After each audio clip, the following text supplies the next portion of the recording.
আল্লাহ রাব্বুল আলামিন বলেন, ইয়া আইয়ুহাল্লাযীনা আমানুত্তাকুল্লাহ হাক্কা তুকাতিহ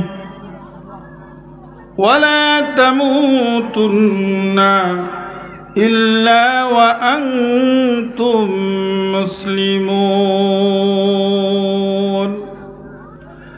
আল্লাহ রাব্বুল আলামিন বলেন, হে ঈমানদারগণ, তোমরা আল্লাহ তাআলাকে ভয় করার মতো ভয় করো। কাকে ভয় করো? দুনিয়ার কোনো ব্যক্তিকে নয়, দুনিয়ার কোনো নেতাকে নয়, দুনিয়ার কোনো হুজুরকে নয়, দুনিয়ার কোনো বক্তাকে নয়, দুনিয়ার কোনো ইমাম খতিবকে নয়। আল্লাহ রাব্বুল আলামিন বলেন, তুমি আল্লাহকে ভয় করো যেরকম ভয় করা দরকার। ওয়ালা তামুতুন্না ইল্লা ওয়া আনতুম মুসলিমুন,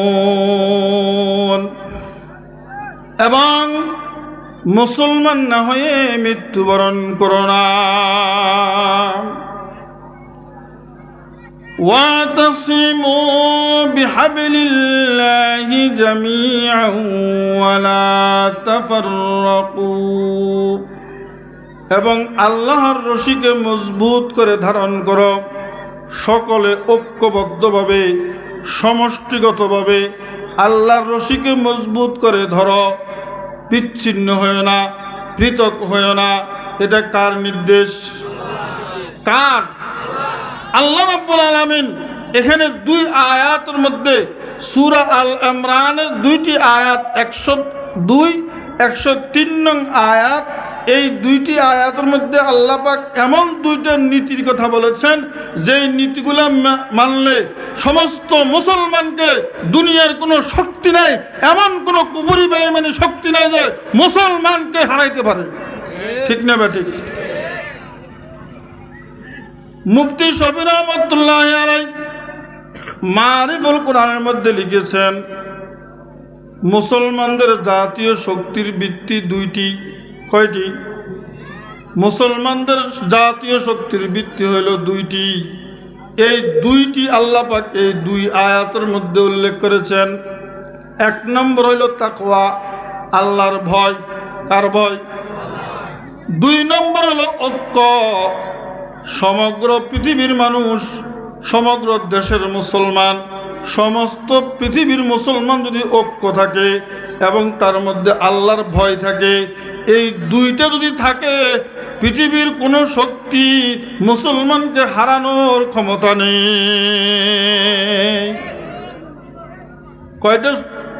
কয়টা গুণ? দুইটা গুণ। কয়টা মূলনীতি? এই দুইটা হলো সমগ্র মুসলিম জাতির মেরুদণ্ড, ভিত্তি। এটা যদি না থাকে, মুসলমান ফতে ফতে মারি খাইবে, মুসলমান জায়গায় জায়গায় লাঞ্ছিত হবে, মুসলমান জায়গায় জায়গায় বঞ্চিত হবে, জায়গায় জায়গায় মুসলমান রক্ত দিবে, মুসলমান জায়গায় জায়গায় অপমানিত হবে। এক নম্বর আল্লাহর ভয়। এক নম্বর কি? আল্লাহর ভয়। দুই নম্বর হইল ঐক্য। এই দুইটা আমাদের মধ্যে বড় অভাব। আমাদের মধ্যে এই দুইটার বড় অভাব। আমাদের মধ্যে আল্লাহর ভয় নাই, আমাদের মধ্যে ঐক্য নাই। আল্লাহ বলেন, তোমরা ঐক্যবদ্ধ হও, বিচ্ছিন্ন হয়ে না। আমরা ঐক্যবদ্ধ হইলে আবার বিচ্ছিন্ন হয়ে যাই। ঐক্য একটা বড় শক্তি। আল্লাহ রাব্বুল আলামিন সমগ্র মুসলিমকে বলতেছেন, সম্বোধন করি, তোমরা ঐক্যবদ্ধভাবে থেকে আল্লাহকে ভয় করে চলো। পৃথিবীর কোনো শত্রু তোমাদের সামনে টিকতে পারবে না, পৃথিবীর কোনো শক্তি তোমাদের সঙ্গে পারবে না। তোমরা যেখানে সেখানে বিজয় হবে। এই মুসলমান শির উঁচু করে সারা বিশ্বের মধ্যে দাঁড়াবে। বর্তমান যেই পরিমাণ মুসলমানের সংখ্যা আছে, অতীতে এমন ছিল না। 200 কোটি মুসলমান অতীতে কখনো ছিল না। আপনারা হিসাব করে দেখেন, ইতিহাস সামনে এনে দেখেন, 200 কোটি মুসলমান অতীতে কখনো পৃথিবীর মধ্যে ছিল না। এখন 200 কোটি মুসলমান থাকা সত্ত্বেও মুসলমান বড় অসহায়, মুসলমান বড় অসহায়, বড় মাজলুম। মুসলমানদের উপরে নির্যাতন হয়, মুখ বন্ধ, কেউ কিছু বলতে পারে না। কারণ সারা পৃথিবীর মানুষের মধ্যে 1 নম্বর গুণ আল্লাহর ভয় নাই, 2 নম্বর গুণ ঐক্য নাই। এই 2 কারণে মুসলমান আজকে তাদের ইজ্জত ফতে ফতে দিচ্ছে। এই 2 কারণে মুসলমান জায়গায় জায়গায় বেইজ্জত হচ্ছে। 1 নম্বর গুণ আল্লাহর ভয়, তাকওয়া। আল্লাহ রাব্বুল আলামিন সূরা আল ইমরানের 102 নং আয়াতের মধ্যে এই গুণের কথা উল্লেখ করেছেন। তোমরা আল্লাহকে যথাযথ ভয় করো, আল্লাহকে ভয় করার মতো ভয় করো। আল্লাহকে ভয় করলে সমগ্র পৃথিবী তোমাকে ভয় করবে, সমগ্র পৃথিবীর মানুষ তোমাকে ভয় করবে। এমনকি বলেন হিংস্র প্রাণী বাঘ সিংহ তোমাকে ভয় করবে। হারকে তরসাত আজ হক তাকওয়া গুজিত, হারকে তরসাত আজ হক তাকওয়া গুজিত, তরসাত আজ ওয়াই জিন্ন ইনসো হার সেদিত, তরসাত আজ ওয়াই জিন্ন ইনসো হার সেদিত। তুমি আল্লাহকে ভয় করো, তোমাকে মানুষ ভয় করবে, জিন তোমাকে ভয় করবে, ফেরেশতা তোমাকে ভয় করবে, বনের বাঘ তোমাকে ভয় করবে, বনের সিংহ, বনের রাজা তোমাকে ভয় করবে, তুমি যদি আল্লাহকে ভয় করো।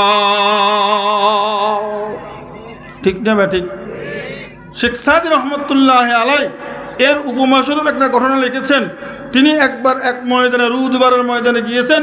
দেখছে যে বাঘের পিঠে একজন লোক আরোহণ করে আসতেছে। এখানে যদি একটা বাঘের পিঠে করে একটা লোক আসে, সবাই বাঘ দেখি ভয় পাবে কি পাবে না? শেখ সাদি রহমতুল্লাহ আলাই বলেন, আমি বাঘ দেখে ভয় পেয়ে গেলাম। আমার সামনের দিকে কদম বন্ধ হয়ে গেছে, কিন্তু আবার বাঘের পিঠে একটা মানুষ বসা দেখলাম। এটা দেখে আমি একটু মনের মধ্যে আশ্বাস আনলাম, বাঘের পিঠে যেহেতু মানুষ, এই বাঘ আমাকে খাইতে পারে না, দেখি কি হয়। আমি ভয়ে সামনের দিকে হাঁটতে পারি না, আমার কদম বন্ধ হয়ে গেছে। আর বাঘের পিঠে থাকা ওই লোকটা মুস্কি মুস্কি হাসতেছে। সাদিকে চিনে বলো, শেখ সাদি তুমি এই বাঘ দেখে ভয় পেয়েছো নাকি? বলে হ্যাঁ, আমি তো ভয় পেয়েছি। তাবাসসুম কুনাদা সতে বড় লবগে রে কে সাদি মাদার ই সে দিদি সে গে। কহে সাদি মুস্কি হেসে বলতেছে, তুমি যদি আল্লাহকে ভয় করো, আল্লাহকে মানো, এই বাঘও তোমাকে ভয় করবে, বাঘও তোমাকে মানবে, বাঘে তোমাকে পিঠে করে এক জায়গা থেকে অন্য জায়গায় নিয়ে যাবে, তোমার যানবাহন হিসেবে এই বাঘ ব্যবহার হবে। এই বাঘ মানুষের কথা শুনবে। হযরত সাদ ইবনে আবি ওয়াক্কাস রাদিয়াল্লাহু তাআলা আনহু বনের বাঘকে সম্বোধন করে বলেছেন, এই বনের বাঘ, আমরা আল্লাহর রাসূলের সাহাবী, আমরা এই রাত্রে এখানে বসবাস করব, এখানে থাকব, তোমরা আজকের জন্য জঙ্গল ছেড়ে দাও। সমস্ত বাঘ জঙ্গল ছেড়ে দিয়ে চলে গেছে, তাদের বাচ্চা নিয়ে চলে গেছে। তাহলে সেরকম ঈমান, সেরকম আল্লাহর ভয় অন্তরে আনতে হবে, যাতে বাঘও আমাকে মানে। যারা আল্লাহকে ভয় করবে, আল্লাহর হুকুম পালন করবে, আল্লাহ কোনোদিন তাকে বিপদে ফেলবে না, আল্লাহ তাকে কোনোদিন শত্রুর সামনে ফেলবে না। যদিও শত্রু সামনে আসে, শত্রু তার জন্য বন্ধু হয়ে যাবে। যদিও সে বাঘের সামনে পড়ে, বাঘ তাকে খাবে না। যদিও সাপের মুখে সে পা দেয়, সাপ তাকে ধ্বংস করবে না। যদিও সে বিচ্ছুর মুখের হাত রাখে, বিচ্ছু তাকে দংশন করবে না। আল্লাহ রাব্বুল আলামিনকে স্মরণ করে, আল্লাহকে ভয় করে যদি সামনের দিকে আল্লাহর হুকুম মেনে জীবনযাপন করে, কোনো ব্যক্তি কোনো মাখলুকের সামনে বিপদে পড়তে পারে না। তাহলে আল্লাহর ভয় এমন একটি জিনিস, এমন একটি জিনিস আল্লাহর ভয়, তাকওয়া। আরবিতে বলে তাকওয়া, আর বাংলাতে আমরা বলি স্বাভাবিক আল্লাহর ভয়। কার ভয়? এ আল্লাহর ভয়। আরবিতে বলে তাকওয়া। এই তাকওয়া শব্দটা এত এত ব্যাপক। আল্লাহর রাসূলের 23 বছরের জীবনের নবুয়ত, নবুয়তের জীবন কয় বছর? 23 বছর। 40 বছর নবুয়ত আসছে, 63 বছর বয়সে উনি মারা গেছেন। তাহলে এই 23 বছর নবুয়তের জীবনে আল্লাহ রসুলের উপরে 30 পারা কোরআন নাজিল হয়েছে। বুখারী শরীফ, মুসলিম শরীফ, তিরমিজি শরীফ, যত বড় বড় হাদিস শরীফ আছে, যত হাদিস আছে সব ওই 23 বছরের হাদিস। এই 23 বছরের জীবনে আল্লাহ রসুল যা বলছেন, যা করছেন, যা সমর্থন দিয়েছেন, সবগুলোকে যদি কোনো একটা শব্দের মধ্যে আনা যায়, ওই শব্দের নাম হইবে তাকওয়া। ওই শব্দের নাম কি? তাকওয়া, অর্থাৎ আল্লাহর ভয়। আল্লাহর ভয় যদি না থাকে, নামাজ পড়ে লাভ নাই, রোজা রেখে লাভ নাই, হজ করে লাভ নাই। আল্লাহর ভয়ের সিল মোহর, তাকওয়ার সিল মোহর যে আমলে নাই, যে ঈমানে নাই, সেই ঈমানও কোনো কাজে আসবে না, সে আমলও কোনো কাজে আসবে না। আল্লাহর ভয়ের সিল মোহর সব আমলের মধ্যে থাকতে হবে, ঈমানের মধ্যে থাকতে হবে, সমস্ত কাজের মধ্যে আল্লাহর ভয়, তাকওয়ার সিল থাকতে হবে। না হয় কোনো কাজে আসবে না, কোনো আমল কাজে আসবে না, ঈমান কাজে আসবে না, সব ব্যর্থ, সব বেকার, সব বৃথা। একমাত্র আল্লাহর ভয়ের সিল থাকতে হবে, আল্লাহর ভয়ের সিল। নবুয়তের 23 বছরের জীবনের সব কিছু এক শব্দ প্রকাশ করতে হলে ওই শব্দের নাম হবে কি? তাকওয়া। ওয়াহিয়াল খাসলাতুল জামিয়া, ওয়াহিয়াল খাসলাতুল জামিয়া লিকুল্লি ওয়াহিদিন মিনাল আম্বিয়া ওয়াল মুরসালিন।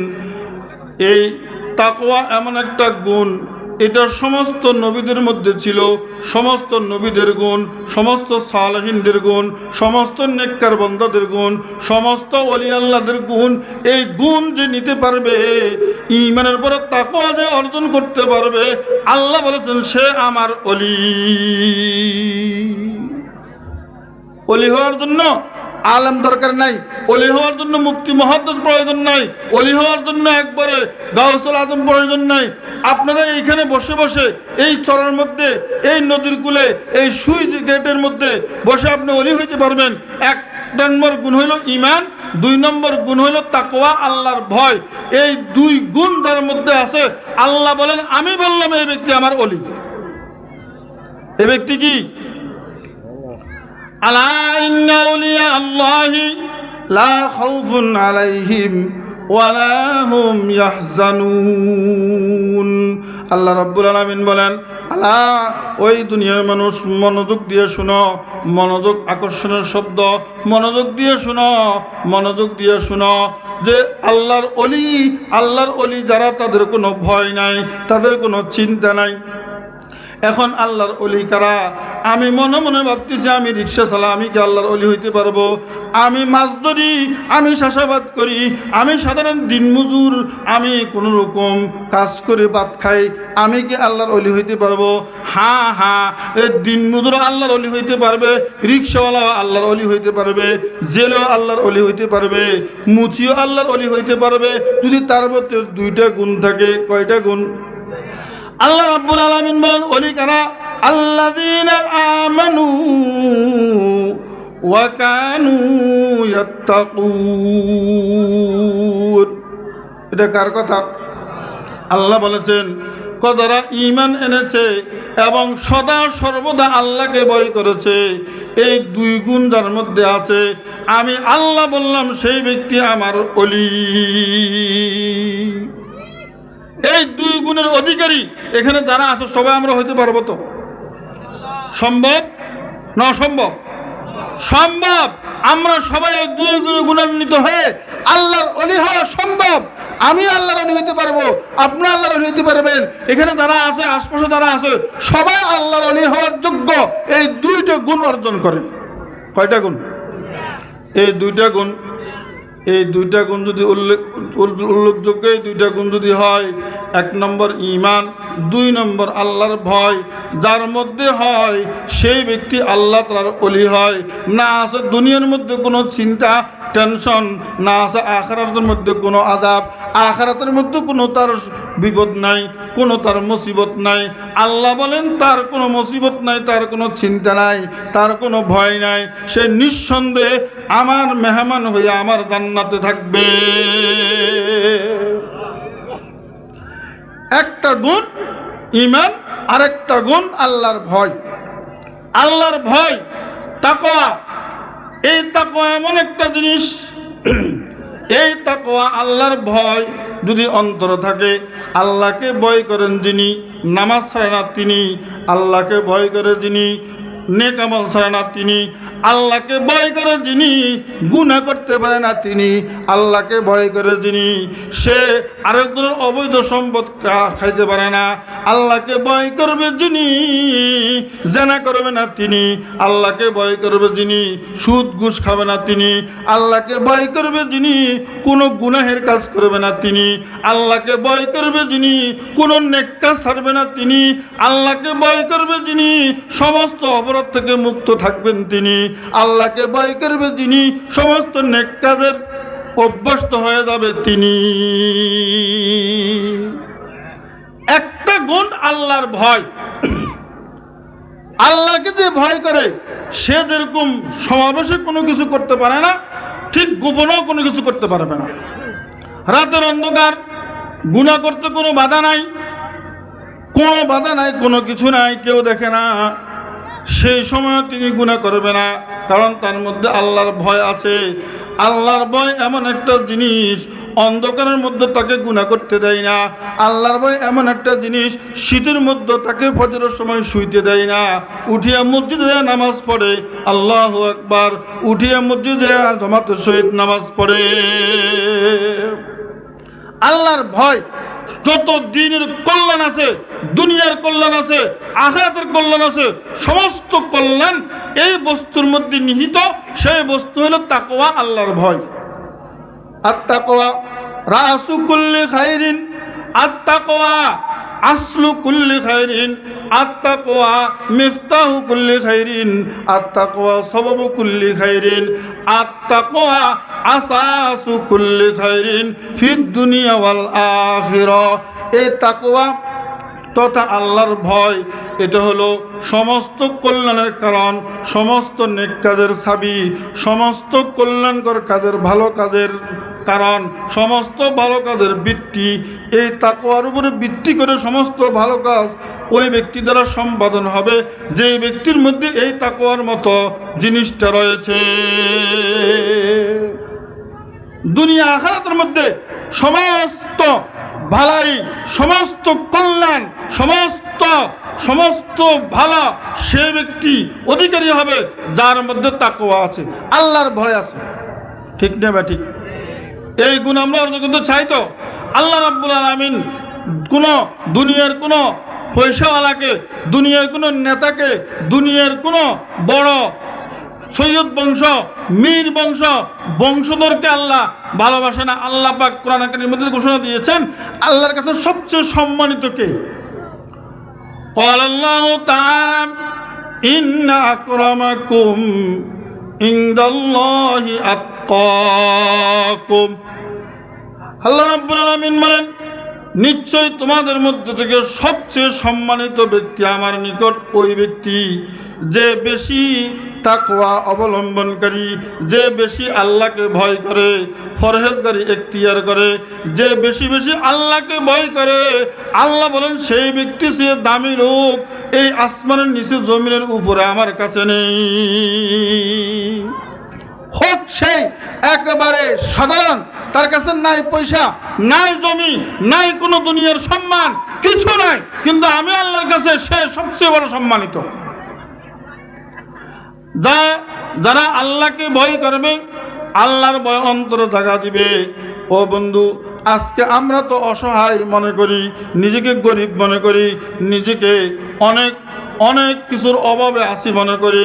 আল্লাহ রাব্বুল আলামিন বলেন, ও মানুষরা শুনো, ওই নদীর কূলের মানুষ, ওই শহরের মানুষ, শহরের মানুষ, গ্রামের মানুষ, শহরের মানুষ, মার্কেটের মানুষ, আল্লাহ তাআলা সমগ্র মানুষকে সম্বোধন করে বলছেন, ছোট বড়, ধনী গরিব, সবাইকে আল্লাহ সম্বোধন করে বলছেন, তোমরা যদি আল্লাহকে ভয় করতে পারো তাহলে আমি আল্লাহ আসমান জমিনের যত বরকতের দরওয়াজা আছে সমস্ত দরওয়াজাকে খুলে দেব। আসমানের বরকতের দরওয়াজা, সব দরওয়াজা আমি খুলে দেব, জমিনের বরকতের দরওয়াজা, সব দরওয়াজা আমি খুলে দিব।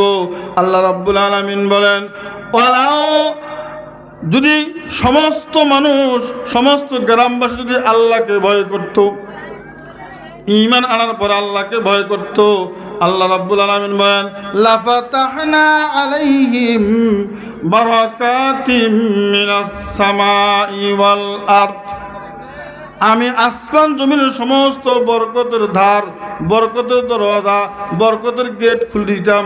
তাদের কাছে বরকত আসতো, জমিন থেকে বরকত আসতো, পাহাড় থেকে বরকত আসতো, নদী থেকে বরকত আসতো, আসমান থেকে বরকত আসতো, যদি তারা ঈমান আনতো এবং আল্লাহকে ভয় করত।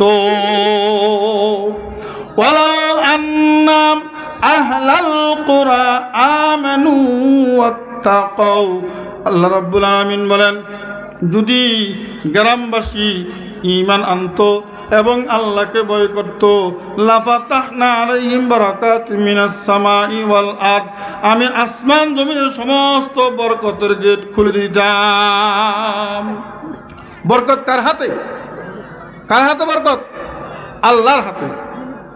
আল্লাহ রাব্বুল আলামিন বলেন এই পৃথিবীবাসী, তোমরা তো সুখে থাকতে চাও, শান্তি চাও, শান্তি কোথায়, শান্তি কোন পথে সেটা আমার থেকে জেনে নাও। আমি আল্লাহ রাব্বুল আলামিন তোমাদেরকে সৃষ্টি করেছি, তোমাদের কোন দিকে শান্তি কোন দিকে অশান্তি এটা আমি আল্লাহ জানি, আমি আল্লাহ জানি। এই জন্য আমি আল্লাহ তোমাদেরকে সেইভাবে পথ দেখাইছি, সেইভাবে পথ প্রদর্শন করেছি। তোমরা যদি নেক কাজ করো, আল্লাহকে ভয় করো, ঈমান আনার পরে নামাজ রোজা করো, তাহলে তোমরা সব সময় শান্তির মধ্যে থাকবে। একটা আমল করবা, শুধু আমাকে ভয় করবা। আমাকে ভয় করার কারণে তুমি আমার জান্নাতের মেহমান হবে। আমি জান্নাতটা অন্য কারোর জন্য তৈরি করি নাই। আল্লাহ রাব্বুল আলামিন বলেন ওয়াসারিউ ইলা মাগফিরাতিম মির রাব্বিকুম ওয়া জান্নাহ আরদুহাস সামাওয়াতু ওয়াল আরদ উইদ্দাত লিল মুত্তাকিন। আল্লাহ রাব্বুল আলামিন বলেন হে পৃথিবীবাসী, হে ঈমানদার মুসলমানেরা, তোমরা তোমাদের রবের ক্ষমার দিকে ধাবিত হও। তোমরা ওই জান্নাতের দিকে ছুটে যাও, ওই জান্নাতের দিকে দ্রুত যাও। একের পর এক তোমরা প্রতিযোগিতা শুরু করো, জান্নাতের দিকে দৌড়ে যাও, ছুটে যাও, ধাবিত হও। যেই জান্নাতের পাশ এই আসমান জমিনের মধ্যবর্তী যেই জায়গা, এই জায়গার মতো এত বিশাল জান্নাত, এই জান্নাতটা আমি তৈরি করে রেখেছি। জান্নাতের মধ্যে অনেক অনেক নাজ নেয়ামত রেখেছি। আল্লাহু আকবার। তোমরা শান্তি চাও, সেখানে শান্তি রেখেছি। ফল ফ্রুট, মাছ, গোস্ত কিছুর অভাব নাই। কোনো আবহাওয়া দূষিত নয়, সব স্বাস্থ্যসম্মত। এমন জান্নাত আমি তোমাদের জন্য রেখেছি। এই জান্নাতকে পাবে। আল্লাহ রাব্বুল আলামিন বলেন উইদ্দাত লিল মুত্তাকিন, এই জান্নাতটা তৈরি হয়েছে মুত্তাকিনদের জন্য, আল্লাহকে ভয়কারীদের জন্য। যারা আল্লাহকে ভয় করে তাদের জন্য আল্লাহ জান্নাত তৈরি করেছে। একটা আমল, আল্লাহকে ভয় করার আমল, এটা হলো আখিরাতের সামান, আখিরাতের পথের সম্বল। অন্ধকার কবরে আমি শুয়ে গেলে আমার আর কেউ খবর নেবে না। 2-4 দিন কান্না করবে, আর কেউ খবর নেবে না। আল্লাহ রাব্বুল আলামিন বলেন ও জগতের মানুষ, আখিরাতের জন্য তো তোমরা তৈরি হচ্ছ, কিরকম তৈরি হচ্ছ, কবরের জন্য কিরকম তৈরি হচ্ছ। আল্লাহ রাব্বুল আলামিন বলেন ওয়াতাযাওয়াদু ফাইন্না খায়রাজ যাদিত তাকওয়া, আখিরাতের জন্য সামান তৈরি করো।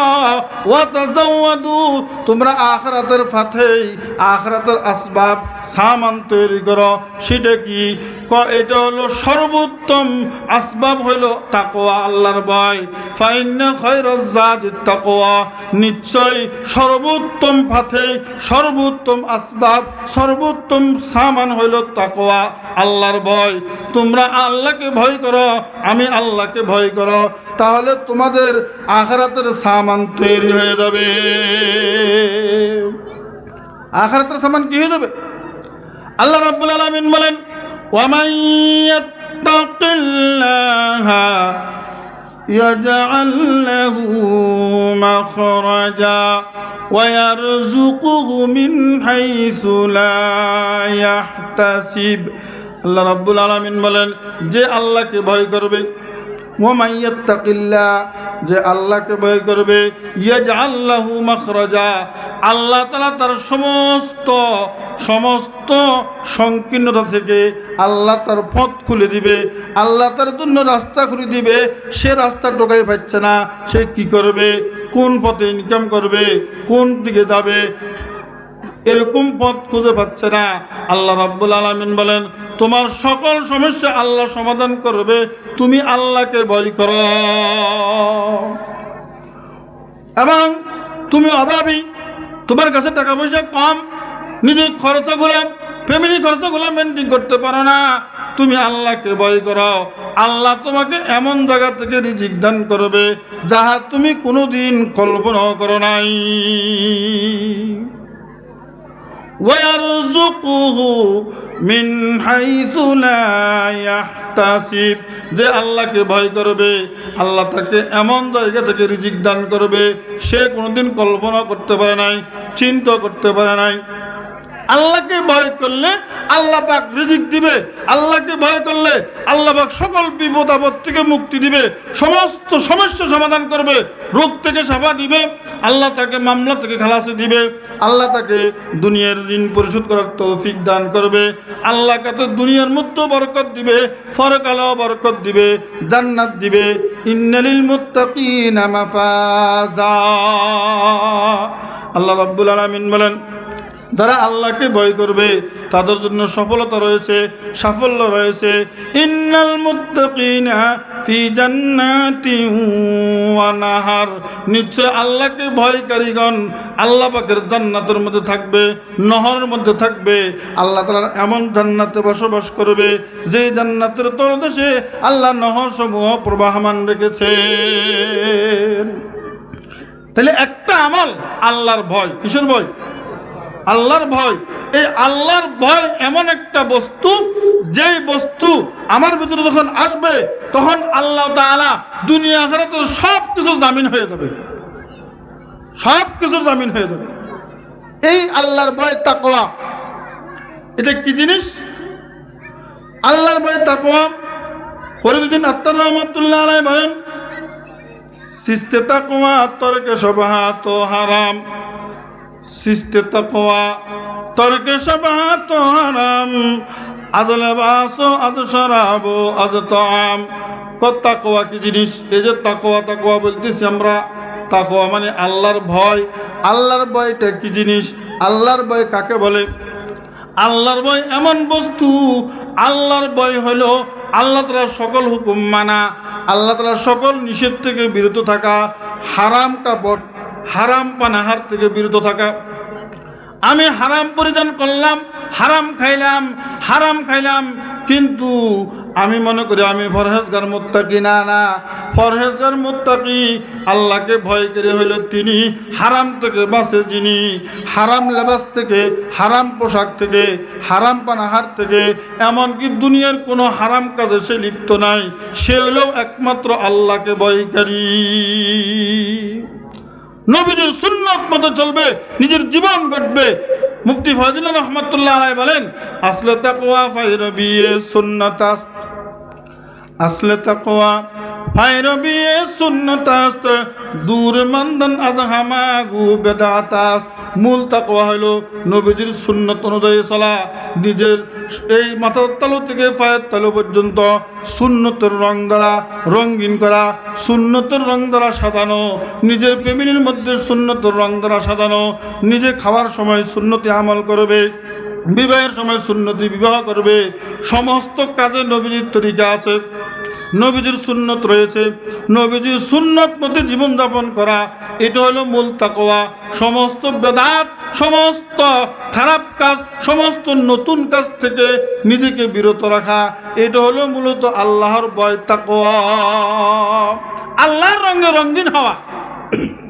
কার রঙে রঙিন হওয়া? আল্লাহর রঙের চেয়ে উত্তম রঙ আর কার হইতে পারে? সিবগাতাল্লাহ, ওয়ামান আহসানু মিনাল্লাহি সিবগা ওয়া নাহনু লাহু আবিদুন। আল্লাহ রাব্বুল আলামিন সিবগাতাল্লাহ, অর্থাৎ তোমরা আল্লাহর রং গ্রহণ করো। এখন আল্লাহর রংটা কেমন? আল্লাহর রং কি সাদা না কালো না লাল না সবুজ? মুফতি ফয়জুল্লাহ রহমাতুল্লাহ আলাই এই আয়াতের ব্যাখ্যার মধ্যে বলেন, এই আয়াতের ব্যাখ্যার মধ্যে মুফতি ফয়জুল্লাহ রহমাতুল্লাহ আলাই বলেন, রঙে সুন্নত রঙে ইয়াজদানি বুয়াত, রঙে সুন্নত রঙে ইয়াজদানি বুয়াত, সিবগাত আল্লাহ নস কোরআনি বুয়াত, সিবগাত আল্লাহ নস কোরআনি বুয়াত। আল্লাহ তো কিছু তোমরা আল্লাহর রং গ্রহণ করো। আল্লাহর রংটা কি? মুফতি ফয়জুল্লাহ বাংলাদেশের বড় মুফতি, হাটাদারি মাদ্রাসার বড় মুফতি ছিলেন, মেখল মাদ্রাসার প্রতিষ্ঠাতা। তিনি বলেন আল্লাহর রং হলো নবীজির সুন্নতের রং।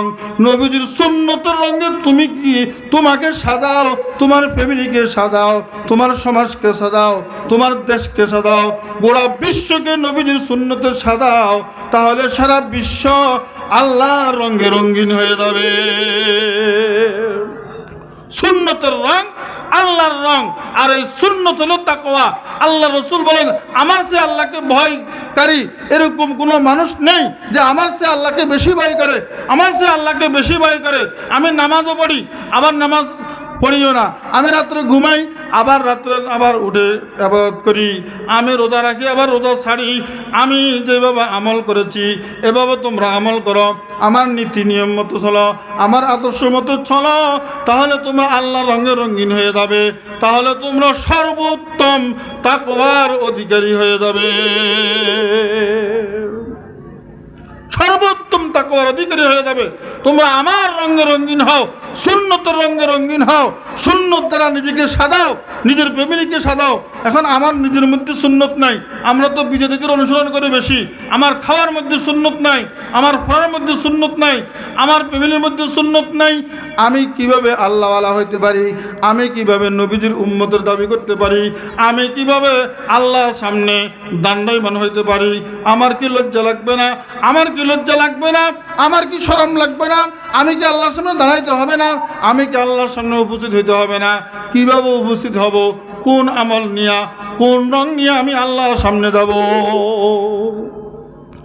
সুন্নতের রং নিয়া আর যদি আল্লাহর সামনে উপস্থিত হতে পারি, আল্লাহর রং নিয়ে আল্লাহর সামনে উপস্থিত হতে পারবো, আল্লাহ তাআলা আমার জন্য কামিয়াবির পথ খুলে দিবেন, জান্নাতের সব দরজা সব গেট খুলে দিবেন। তাহলে তাকওয়া একটা আমল, আল্লাহর ভয়, আল্লাহকে ভয় করা, এটা এমন একটা বস্তু। মূলত তাকওয়ার অর্থ হলো বেঁচে থাকা, বেঁচে থাকা, বিরত থাকা হারাম থেকে এবং বিভিন্ন খারাপ মন্দ জিনিস থেকে বেঁচে থাকার নাম হলো তাকওয়া। এবং এই তাকওয়ার আরেক অর্থ হলো ভয় করা। কারণ যে বিষয় থেকে বেঁচে থাকার হুকুম দেওয়া হয় ওই বিষয়টা ভয়ের হয়, ওই বিষয়টা ভয়ের হয়। এই জন্য মুফাসসিরিনে কেরাম কিতাবের মধ্যে লিখেছেন, তাফসীরের মধ্যে লিখেছেন, আল্লাহ তাআলার ভয় তাকওয়া, এই তাকওয়ার কতগুলো স্তর আছে। তাকওয়ার কতগুলো কি আছে? স্তর আছে। এক নম্বর তাকওয়া স্তর, এটা সর্বনিম্ন স্তর, এটার নিচে আর কোনো তাকওয়া নাই। সর্বনিম্ন স্তরের তাকওয়া হলো শিরিক কুফর থেকে বিরত থাকা। শিরিক এবং কুফর এই দুইটা গুনাহ মারাত্মক গুনাহ। একটা হলো শিরিক গুনাহ, আল্লাহর সঙ্গে, আল্লাহর গুণের সঙ্গে কাউকে শরীক করা, এটার নাম হলো শিরিক। আর কুফর হলো আল্লাহকে অস্বীকার করা, দ্বীনকে অস্বীকার করা, কোরআনকে অস্বীকার করা, নবীকে অস্বীকার করা। এই শিরিক কুফর দুটো হলো মারাত্মক রোগ। এই দুই রোগ থেকে, শিরিক কুফর থেকে বিরত থাকার নাম তাকওয়া। এটা হলো সর্বনিম্ন স্তরের তাকওয়া। এই তাকওয়া অনুযায়ী সমস্ত ঈমানদার মুসলমান মুত্তাকিন। আল্লাহ রাব্বুল আলামিন বলেন, আল্লাহু ওয়ালিয়ুল্লাযীনা আমানু। আল্লাহ রাব্বুল আলামিন ঈমানদারদের ওলি, ঈমানদারদের বন্ধু, যে শিরিক এবং কুফর থেকে বিরত থাকে। কুরআন হাদিসের মধ্যে অনেক জায়গায় শিরিক কুফর থেকে বিরত থাকা যে তাকওয়া, এই তাকওয়ার কথা অনেক জায়গায় বলেছেন। এটা হলো সর্বনিম্ন স্তরের তাকওয়া। দুই নম্বর স্তর, যেটা আসলে কাম্য, কুরআন হাদিসের মধ্যে তাকওয়া যত ফজিলত, যত মর্যাদা, যত প্রতিশ্রুতি রয়েছে তাকওয়ার, এতক্ষণ যা বলছি আরও ঘন্টাকে ঘন্টা বললেও শেষ হবে না। এই সব তাকওয়ার প্রতিশ্রুতি এবং ফজিলত মর্যাদা হলো এই স্তর তাকওয়া সেটা হলো কি? আল্লাহ এবং আল্লাহর রসুলের অপছন্দনীয় সকল বিষয় থেকে বিরত থাকা। এটা আল্লাহর রসুলের পছন্দ নয়, আল্লাহর পছন্দ নয়, এমন বিষয় থেকে বিরত থাকা, এটা হলো মধ্যস্তরের তাকওয়া। আর যেটা আল্লাহ পছন্দ করে না, নবী পছন্দ করে না, এমন কাজ আমিও পছন্দ করি না, আমিও করব না, তাহলে এটা হলো তাকওয়া। এই তাকওয়ার উপরে ভিত্তি করি আল্লাহ রাব্বুল আলামিন তাকওয়ার যত মর্যাদা ফজিলত লাভ আছে বর্ণনা করেছেন, রসুল বর্ণনা করেছেন।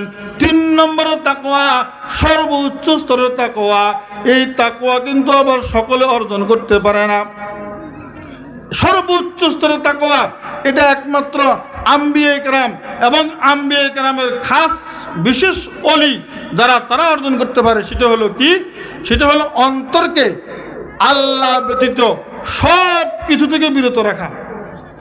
বহুত কঠিন মামলা। অন্তরের মধ্যে আল্লাহ ছাড়া আর অন্য কিছু নাই। আল্লাহ থেকে অন্তরকে খালি না রাখা, অন্তরকে আল্লাহ ব্যতীত সব কিছু থেকে বিরত রাখা এবং সব সময় আল্লাহকে স্মরণ করা, আল্লাহর স্মরণ এবং আল্লাহর সন্তুষ্টি কামনা দ্বারা অন্তরকে ভরপুর রাখা। এটা সকলের পক্ষে সম্ভব নয়, একমাত্র নবীদের পক্ষে সম্ভব ছিল। আর যারা বিশেষ নবীদের ওয়ারিস, বিশেষ ওলি, তারা স্তর তাকওয়া অর্জন করতে পারে। বড় পীর আব্দুল কাদের জিলানী রহমতুল্লাহ আলাইহি, তিনি যেমন বড় পীর ছিলেন, তেমন তিনি বড় ব্যবসায়ী ছিলেন, বড় ধনী ছিলেন। একবার তিনি তার খানকার মধ্যে মোরাকাবায় ছিল, আল্লাহর ধ্যানে, আল্লাহর জিকির চলে, অন্তরে কলবে আল্লাহ পাকের জিকির চলে, আল্লাহ পাকের স্মরণ অন্তরের মধ্যে। এই মুহূর্তে তার কাছে খবর আসলো, ও হুজুর, আপনার অমুক জাহাজ, বিদেশি জাহাজ, বিদেশ থেকে মাল নিয়ে আসতে নদীর মধ্যে ডুবে গেছে। আল্লাহর ওলি বড় পীর আব্দুল কাদের জিলানী রহমতুল্লাহ আলাইহি একটু কলবের দিকে, নিচের দিকে তাকাইলেন, কিছুক্ষণ পর বললেন আলহামদুলিল্লাহ। কতক্ষণ পর আবার একটা লোক আসলো, বলল, হুজুর, যেই জাহাজটা ডুবে গেছে ওটা আপনার জাহাজ নয়, ওটা অন্য কোন মালিকের জাহাজ। আপনার জাহাজটা সহি সালামভাবে বন্দরে পৌঁছে গেছে, আপনি কোনো চিন্তা করবেন না। এই খুশির খবরটা আসার পরে আব্দুল কাদের জিলানী রহমতুল্লাহ আলাইহি নিচের দিকে একটু তাকাইয়া চুপ করে রইলেন। কিছুক্ষণ পর বললেন আলহামদুলিল্লাহ। এখন স্বাভাবিকভাবে সামনে যারা আছে তারা বলল, হুজুর, আগে জাহাজ ডুবার খবর আসলো, এটা তো দুঃখের খবর, আপনি বললেন আলহামদুলিল্লাহ। জাহাজ বন্দরে পৌঁছার খবর, এটা তো সুখের খবর, এই খবর আলহামদুলিল্লাহ বললেন। সুখের খবর আলহামদুলিল্লাহ, দুঃখের খবর আলহামদুলিল্লাহ, ব্যাপার কি?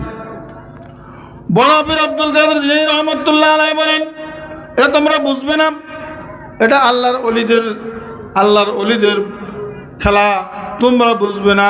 কয় না হুজুর, আমাদেরকে বুঝাইয়া দেন। বলে, তোমাদেরকে বুঝাইতে হইলে আমি বাহ্যিক দৃষ্টিতে আমি আলহামদু বলি নাই, সুখের খবর দুঃখের খবর নিয়ে আমি আলহামদু বলি নাই। যখন আমার কাছে জাহাজ ডুবার সংবাদ আসলো, আমি আমার অন্তরের দিকে তাকাইলাম, আমার অন্তর তো আগে থাকতে আল্লাহ পাকের জিকিরে, আল্লাহ পাকের স্মরণে ব্যস্ত, আল্লাহ পাকের ধ্যানে আছে। অন্তরের দিকে তাকাইলাম, দুনিয়ার দুঃখের সংবাদ শুনে অন্তরের মধ্যে দুঃখ আসে কিনা, ব্যথা আসে কিনা, আল্লাহর জিকির থেকে, আল্লাহর স্মরণ থেকে গাফেল হয় কিনা। আমি তাকাইয়া দেখলাম, না, আমার অন্তর আগের মতো আল্লাহর জিকিরে ব্যস্ত, আল্লাহর স্মরণে ব্যস্ত। এই জন্য আমি আলহামদুলিল্লাহ বললাম। আল্লাহ যে আমাকে এমন অন্তরের মালিক বানাইছে, দুনিয়ার দুঃখের সম্পর্কে, দুনিয়ার দুঃখের সাথে তার কোনো সম্পর্ক নাই। আবার যখন সুখের সংবাদ আসলো, জাহাজ বন্দরে পৌঁছার কথা, তখন আমি অন্তরের দিকে তাকাইলাম, আমার অন্তর তো জিকিরে ব্যস্ত, আল্লাহর স্মরণে ব্যস্ত। আমার অন্তর জিকির থেকে গাফেল হইয়া খুশি হয় কিনা। আনন্দিত হয় কিনা? আমি যখন তাকাইলাম আমার অন্তরের দিকে, আমি দেখলাম আমার অন্তরটা দুনিয়ার খুশিতে খুশি নয়, দুনিয়ার আনন্দে আনন্দিত নয়। আমার অন্তর আল্লাহ পাকের ধ্যানে, আল্লাহ পাকের জিকিরে, আল্লাহ পাকের স্মরণে ব্যস্ত। এই জন্য আমি আলহামদুলিল্লাহ পড়লাম। আমার আলহামদুলিল্লাহ সম্পর্ক সুখের সংবাদ দুঃখের সংবাদের সাথে নয়। আমার আলহামদুলিল্লাহ সম্পর্ক আমার অন্তরের অবস্থা সম্পর্কে। আমাকে যে আল্লাহ আমার একটা অন্তর দিয়েছেন, দুনিয়ার কোনো দুঃখ সুখ সে বুঝে না, সে বুঝে শুধু আল্লাহ পাকের জিকির, আল্লাহ পাকের স্মরণ, সদা সর্বদা আল্লাহ পাকের ধ্যানে, আল্লাহ পাকের জিকিরে, আল্লাহ পাকের স্মরণে ব্যস্ত। দুনিয়ার দুঃখ সুখের সাথে তার কোনো সম্পর্ক নাই। এটা হলো আল্লাহর ওলিদের খেলা। আল্লাহ পাকের ওলিদের এই গুণ আছে। আমরা তো আমাদের নামাজে দাঁড়াইলো দুনিয়ার কত কিছু মনে আসে। নামাজে বাইরে দূরের কথা, নামাজের বাইরে তো অনেক কিছু আমাদের মনের মধ্যে ঘুরে, কত কিছু ঘুরে আমি নিজেও জানি না। কিন্তু নামাজের ভিতরে পর্যন্ত অন্তর ঠিক থাকে না। একবার আলু খেতে চলে যা, একবার আমার দোকানে চলে যা, একবার নদীতে চলে যা, বিভিন্ন জায়গায় চলে যা, নামাজের ভিতরে পর্যন্ত আমার মন ঠিক থাকে না, নামাজের বাহির তো দূরের কথা। কিন্তু আল্লাহর ওলিরা এমন ছিল, আল্লাহ পাকের মহব্বত তাদের মধ্যে ছিল ভরপুর। আল্লাহর মহব্বত ছাড়া অন্য কারো মহব্বত অন্তরে আসুক, অন্য কোনো জিনিসের, অন্য কোনো ফদের মহব্বত আসুক, এটা তারা চাই নাই, এটা তারা চাই নাই। ইব্রাহিম আদহাম বলকের রাজা ছিল, এক সময় সে রাজা ছিল, রাজত্ব শেষ করে সে এখন বড় পীর হয়ে গেছে। জঙ্গলে গিয়া আল্লাহকে স্মরণ করতে করতে বড় একজন পীরে কামেল হয়ে গেলেন। তিনি ভক্তদেরকে নিয়ে, লম্বা ঘটনা আমি এতটুকু বলছি না, সঙ্গে বলছি, তিনি ভক্তদেরকে নিয়ে হজ করতে গেছেন। হজ করতে গিয়া বলছে, এ আমার ভক্তরা শুনো, এই যে তোমরা হজ করতে আসলা, এখানে অনেক মহিলা দেখবা, ছোট ছোট বাচ্চা দেখবা, মহিলার দিকে তাকাইবে না। ছোট ছোট মাসুম বাচ্চা যাদের এখনো দাড়ি ওঠে নাই, ছেলে, ছোট ছেলে, এদের দিকে তাকাইবে না। আল্লাহু আকবার। শয়তান তো সবার সাথে আছে। শয়তান ওয়াসওয়াসা সবার অন্তরে ঢালতে পারে। মহিলাদের দিকে দেখবে না, আর ছোট ছোট শিশু বাচ্চাদের দিকে দেখবে না। এই কথা বলার পরে সমস্ত ওনার মুরিদেরা খেয়াল রেখেছে না, কোনো মহিলা দেখলে তাকানো যাবে না, কোনো ছোট বাচ্চা ছেলে দেখলে তাকানো যাবে না। এইভাবে খেয়াল করে করে চলতেছে। হঠাৎ দেখলো ইব্রাহিম আদহাম যিনি ফিসাব, তিনি একটা ছোট 5-7 বছরের একটা ছেলের দিকে বারবার দেখে। এখন কানাকানি শুরু হয়ে গেছে। কিন্তু হুজুর আমাদেরকে নিষেধ করলো, ইমাম সাহেব আমাদেরকে নিষেধ করলো, খতিব সাহেব আমাদেরকে নিষেধ করলো, ফিস সাহেব আমাদেরকে নিষেধ করলো, এখন তো সে নিজে করে। এরকম আলোচনা হবে কি হবে না? এটা হওয়া স্বাভাবিক যে আমাদেরকে নিষেধ করলো, সে নিজে করতেছে বারবার একটা 7 বছর 8 বছরের ছেলের দিকে দেখতেছে। কেউ বলে বড়দের ভুল ধরাও ভুল, এটা বলবে না। তারপরও একজন সাহস করি হুজুর যখন রুমের মধ্যে গেছে, রুমের মধ্যে যাইয়া আদবের সহিত বসলো। বসার পরে বলল, হুজুর আপনি তো আমাদেরকে নিষেধ করেছেন ছোট বাচ্চাদের দিকে না দেখতে, মহিলার দিকে না দেখতে, আমরা তো ওটা ফলো করে চলতেছি। কিন্তু আমরা দেখলাম আমাদের দেখাতে ভুল হয়েছে নাকি জানি না, আমরা দেখলাম আপনি একটা ছোট শিশু বাচ্চার দিকে, নাবালেক বাচ্চার দিকে বারবার দেখেছেন। বলে, হ্যাঁ তোমাদের দেখা ভুল হয় নাই, ঠিক আছে, আমি একটা বাচ্চার দিকে বারবার দেখেছি, ঠিক আছে, আর তোমাদের দেখা ভুল হয় নাই, আমি দেখছি। তার ঘটনা কি? ঘটনা হইলে আমি বলকের বাদশা ছিলাম। আমি আল্লাহর মহব্বতকে অন্তরে জায়গা দেওয়ার জন্যে দুনিয়ার মহব্বত ছেড়েছি, রাজত্বের মহব্বত ছেড়েছি, গদির মহব্বত ছেড়েছি, পদের মহব্বত ছেড়েছি, স্ত্রীর মহব্বত ছেড়েছি, সন্তানের মহব্বত ছেড়েছি। আমি যখন বলকের রাজ্য ছেড়ে দিয়া, আমার রাজ সিংহাসন ছেড়ে দিয়ে আসলাম, তখন আমার একটা বাচ্চা রেখে আসলাম। ওই বাচ্চার দিকে বারবার তাকাইলাম, মনে হয় ওই বাচ্চাটা আমার সেই বাচ্চা হবে, আমার সন্তান, সেটাই হবে। চেহারা এরকমই বলে। কি বলেন হুজুর, এটা এরকম ঘটনা আপনি ঘটালেন, আমাদেরকে অনুমতি দেন, আমরা তাকে খোঁজ করে নিয়ে আসি। ওরা তাকে পুরা মাঠ সব খোঁজ করে ওই ছেলেটাকে ইব্রাহিম বিন আদহামের সামনে আনলো।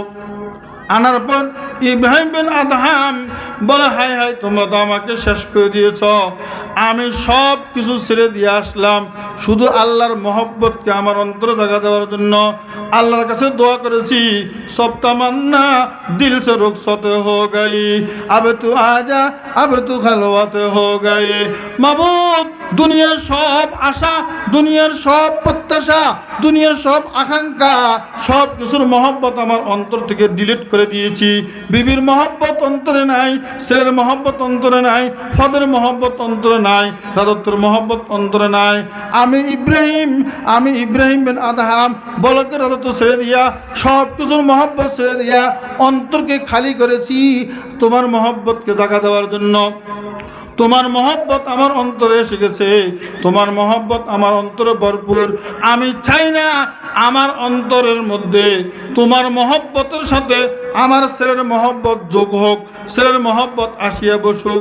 ছেলেকে দেখার পর ছেলের প্রতি আমার মহব্বত এসে গেল, তোমার মহব্বতের সঙ্গে যোগ হয়ে গেল। আমি এটা বরদাস্ত করতে পারি নাই। ছেলেকে হাত ধরে নিয়ে কাবার গিলাফ ধরে বললেন, আল্লাহুম্মা আগিসনি ওয়ামদুদনি, আল্লাহুম্মা আগিসনি ওয়ামদুদনি, আল্লাহুম্মা আগিসনি ওয়ামদুদনি। এই দোয়া 3 বার পড়ার পরে ছেলেটা ঠাস করে নিচে পড়ে, ছেলে মারা গেছে। মুরিদেরা বক্তরা বলতে, চৌধুরী এটা কি করলেন? বলে, তোমরা বুঝবা না, বলে আমাদেরকে বুঝিয়ে দেন। মানে এমন কিছু জিনিস আছে এটা আল্লাহ এবং আল্লাহর বিশেষ বান্দাদের মাঝে ছাড়া আর অন্য কেউ জানতে পারে না। মিয়ানে আশিক ও মাশুকে রমজিস, মিয়ানে আশিক ও মাশুকে রমজিস, কিরামান কাতিবিরা হাম খবর নিস। অন্য লোক তো দূরের কথা, কিরামান কাতিবিন 2 কাদের ফেরেশতা জানে না। আল্লাহ এবং আল্লাহর বন্দার সঙ্গে এমন এমন কিছু গোপন রহস্য আছে, এমন এমন কিছু বিষয় আছে তোমরা জানবে না। না, আমাদেরকে জানাইতে হবে। নাসর বান্দা আমরা ছাড়বো না, আমাদেরকে বলতে হবে। আমি যখন সব কিছু ছেড়ে দিয়া আল্লাহর মহব্বতকে আমার অন্তরে জায়গা দিলাম, আর কোনো কিছুর মহব্বত নাই। এই সন্তানকে দেখার পরে, আমার সামনে আসার পরে আল্লাহর মহব্বতের সাথে আমার এই সন্তানের মহব্বত যোগ হয়ে গেছে। এই জন্য আমি এটা বরদাস্ত করতে পারি নাই। আল্লাহকে বলছি, আল্লাহ হয়তো আমাকে নিয়ে যাও, না হয় আমার সন্তানকে নিয়ে যাও, তারপরে তোমার মহব্বতের সাথে আর কারো মহব্বত যোগ করবে না। আল্লাহ আমার সন্তানকে নিয়ে গেল। তাইলে এরকম গুণ সবাই অর্জন করতে পারে না।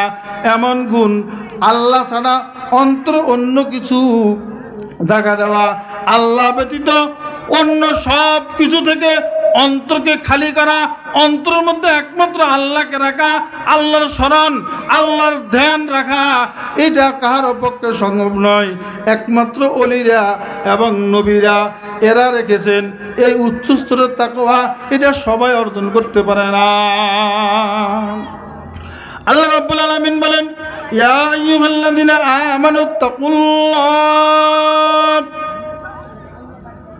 হাক্কা তুকাতিহ, হে ঈমানদারগণ, তোমরা আল্লাহকে ভয় করো, আল্লাহর তাকওয়া অর্জন করো, ওই স্তরের তাকওয়া অর্জন করো যাহা তাকওয়ার হক, যাহা তাকওয়ার হক। ওয়ালা তামুতুন্না ইল্লা ওয়া আনতুম মুসলিমুন, তোমরা ঈমানদার না হইয়া, মুসলমান না হইয়া মৃত্যুবরণ করো না। এখানে আল্লাহ পাক বলছেন, তোমরা তাকওয়ার হক আদায় করে তাকওয়া অর্জন করো। তাকওয়ার হক কি? আল্লাহ রাসূল সাল্লাল্লাহু আলাইহি ওয়াসাল্লাম বলেছেন, তাকওয়ার হক হইল সর্বকাজে, প্রত্যেক কাজে আল্লাহর আনুগত্য করা, আল্লাহর আনুগত্যের বিপরীত কোনো কাজ না করা, সবসময় আল্লাহকে স্মরণ করা, মুহূর্তের জন্য আল্লাহকে ভুলে না যাওয়া, আল্লাহর শুকর আদায় করা, কখনো না অকৃতজ্ঞ না হওয়া, এটা হলো তাকওয়ার হক। তাকওয়ার হকের ব্যাপারে আরেকটি আয়াত আছে। আল্লাহ রাব্বুল আলামিন বলেন, ফাত্তাকুল্লাহা মাস্তাতাতুম, তোমরা সাধ্যমতো আল্লাহকে ভয় করো। এটা হলো তাকওয়ার হকের ব্যাখ্যা। রইসুল মুফাসসিরিন আব্দুল্লাহ ইবনে আব্বাস রাদিয়াল্লাহু তাআলা আনহু বলেন, এই আয়াতল মূলত তাকওয়ার হকের ব্যাখ্যা। আল্লাহ পাক বলছেন, তোমরা ওই স্তরে তাকওয়া অর্জন করো যা তাকওয়ার হক, অর্থাৎ তোমরা সাধ্যমতো আল্লাহকে ভয় করো, তোমাদের পুরো শক্তি ব্যয় করে আল্লাহ পাকের নাফরমানি থেকে, গুনাহ থেকে বিরত থাকো। এভাবে তুমি তাকওয়ার হক আদায় করতে পারবে। বোঝা গেল যে পূর্ণ শক্তি ব্যয় করার পরেও গুনাহ থেকে বাঁচতে পারলো না, গুনাহতে লিপ্ত হয়ে গেল, এটা তাকওয়ার হকের পরিপন্থী নয়।